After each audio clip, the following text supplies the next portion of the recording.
தங்கத்தால செஞ்ச உலாடை, 27 கிலோ அச்சு தங்கம், 57 மில்லியன் அமெரிக்க டாலர் ரொக்க பணம். சமீபத்துல ஈராக் நாட்டோட நாடாளுமன்ற பெண் உறுப்பினர் ஒருத்தரோட வீட்டுல நடந்த சோதனையில அங்கிருந்த சொகுசு பொருட்களை பார்த்துட்டு அதிகாரிகளே மிரண்டு போயிருக்காங்க. அரசியல்வாதிகளோட ஊழல் பணம் எந்த அளவுக்கு ஆடம்பரமா மாறுதுங்கிறதுக்கு இது ஒரு அப்பட்டமான உதாரணம். ஈராக் நாட்டின் புதிய பிரதமர் அலி அல்ஜெய்தி ஊழலுக்கு எதிராக எடுத்து அதிரடி நடவடிக்கையின் ஒரு பகுதியாகத்தான் இந்த கைது நடந்தது. தலைநகர் பாக்தாத்தில் உள்ள மிக பலத்த பாதுகாப்பு நிறைந்த கிரீன் ஜோன் பகுதிக்குள் அதிகாலை நேரத்தில் ஈராக்கின் பயங்கரவாத எதிர்ப்பு படை, கவுண்டர் டெரரிசம் சர்வீஸ் மற்றும் சிறப்பு புலனாய்வு அதிகாரிகள் அதிரடியாக நுழைந்தனர். ஈராக் பெண் எம்பி ஆலியா நசீப் சில ஊடகங்களில் என் அலப்பாசி என்றும் அழைக்கப்படும் பெண் எம்பியின் வீட்டை முற்றுகையிட்டு அவரையும் முன்னாள் பிரதமரின் அலுவலக அதிகாரியாக இருந்த அவருடைய மகனையும் அதிரடியாக கைது செய்தனர். அவரது வீட்டில் அதிகாரிகள் நடத்திய சோதனையில் கண்ணை கூசும் அளவுக்கு சொகுசு பொருட்கள் சிக்கின. சுமார் 15.5 பில்லியன் அமெரிக்க டாலர், இலங்கை மதிப்பில் 5.19 பில்லியன் ரொக்க பணம் கட்டுக்கட்டாக பறிமுதல் செய்யப்பட்டது. பல கிலோ எடையுள்ள சுத்தமான தங்க கட்டிகள் மற்றும் நகைகள் கைப்பற்றப்பட்டன. இதில் உலக அளவில் பரபரப்பை ஏற்படுத்திய விஷயம் என்னவென்றால், அங்கே தங்க முலாம் பூசப்பட்ட உள் ஆடைகள், கோல்ட் பிளேட்டட் அண்டர்வியர் லிங்கரி கண்டெடுக்கப்பட்டதாக புகைப்படங்களுடன் செய்திகள் வெளியாகி வைரலாகின.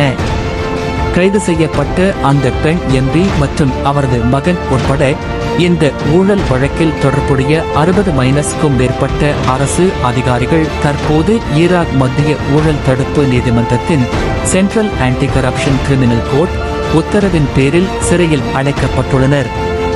அவரிடம் தொடர்ந்து தீவிர விசாரணை நடந்து வருவதோடு அவரது வங்கிக் கணக்குகள் மற்றும் பினாமி சொத்துக்களும் முடக்கப்பட்டுள்ளன.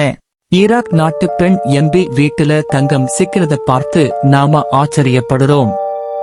ஆனா நம்ம நாட்டுல கடந்த சில தசாப்தங்களா அரசியல்வாதிகளும் அவங்களோட பினாமிகளும் சேர்ந்து மக்கள் பணத்தை எந்தளவுக்கு சுரண்டி இருக்காங்க தெரியுமா? சர்வதேச நிதி புலனாய்வு அமைப்புகளோட இன்டர்நேஷனல் ஃப்ராட் இன்வெஸ்டிகேட்டர்ஸ் சமீபத்திய கணக்குப்படி நம்ம நாட்டைச் சேர்ந்த அரசியல்வாதிகள், உயர் அதிகாரிகள் மற்றும் தொழிலதிபர்கள் பல நாடுகள்ல சுமார் 2 பில்லியன் அமெரிக்க டாலர், அதாவது 60,000 கோடி ரூபாய்க்கும் அதிகமான பணம் கணக்கில் வராத ரகசிய வங்கி கணக்குகள்ல பதுக்கி வச்சிருக்காங்கன்னு அதிர்ச்சிகரமான தகவல் வெளியாகியிருக்கு. இது மட்டுமில்ல, கடந்த காலங்கள்ல நாட்டை ஆண்டு முக்கிய அரசியல் குடும்பங்கள் மற்றும் அவங்களோட கூட்டாளிகள் மட்டும் பொது பணத்திலிருந்தும் அரசாங்க ஒப்பந்தங்கள் மூலமும் சுமார் 7 பில்லியன் அமெரிக்க டாலருக்கும் அதிகமான, அதாவது 2 லட்சம் கோடி ரூபாய்க்கும் அதிகமான மக்கள் பணத்தை வெளிநாடுகளுக்கு கடத்தியிருக்கலாம்னு சர்வதேச புலனாய்வுல குற்றம் சாட்டப்பட்டிருக்கு. துபாய், சிங்கப்பூர், மலேசியா மற்றும் லண்டன் போன்ற நாடுகள்ல சொகுசு பங்களாக்களாகவும் பினாமி நிறுவனங்களாகவும் இந்த மக்கள் பணம் முடக்கப்பட்டிருக்கு. இந்தியா, இலங்கை போன்ற தெற்காசிய நாடுகள்ல கடுமையான பொருளாதார நெருக்கடி வர்றதுக்கு இந்த ஊழல் மற்றும் வரி ஏய்ப்புதான் மிக முக்கிய காரணம். ஈராக்ல இப்போ ஆபரேஷன் டான் மூலமா ஊழல்வாதிகள் மேல அதிரடி வேட்டை நடத்தி பணத்தையும் தங்கத்தையும் பறிமுதல் செய்றாங்க.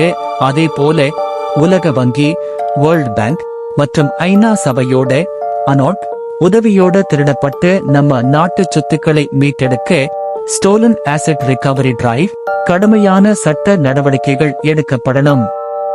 அப்போதான் நம்ம நாட்டோட பொருளாதாரத்தை சீரமைக்க முடியும். உங்களுடைய கருத்து என்னங்கிறதை கீழே கமெண்ட் பண்ணுங்க.